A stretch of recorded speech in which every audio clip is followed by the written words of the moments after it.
महाजागृति पवन त्योहार हम सूरज देव से करब गुहार।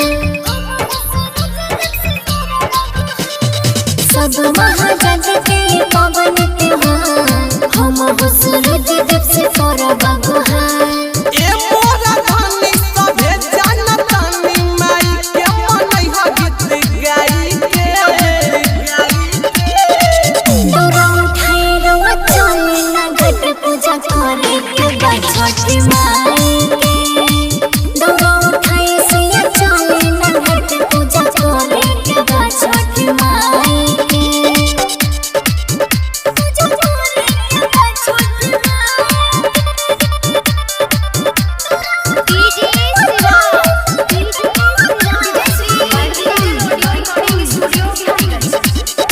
असरा लगोले बनी सुनी है पुकारा हो। ई नहीं के दया खुश बाटे संसार हो। देरी नहीं करो तो के लागल बाटे सोगवा बढ़ता बे घाटे अपना गौवा के लोगवा। करतनी हाली इतने कर खाली तू सुबवा में दियारी जलाई के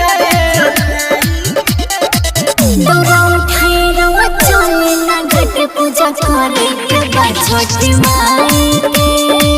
दौरा उठाए सिया चले ना घट पूजा करे के बा छठी माई के।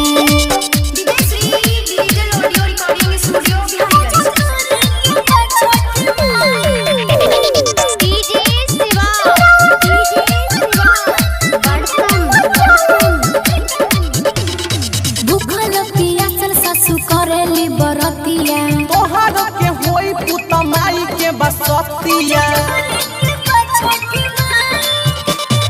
राई पर अंकुश कुछ बतिया के बूझा मोनी कंठ माही जैसे तू हो न लूझा।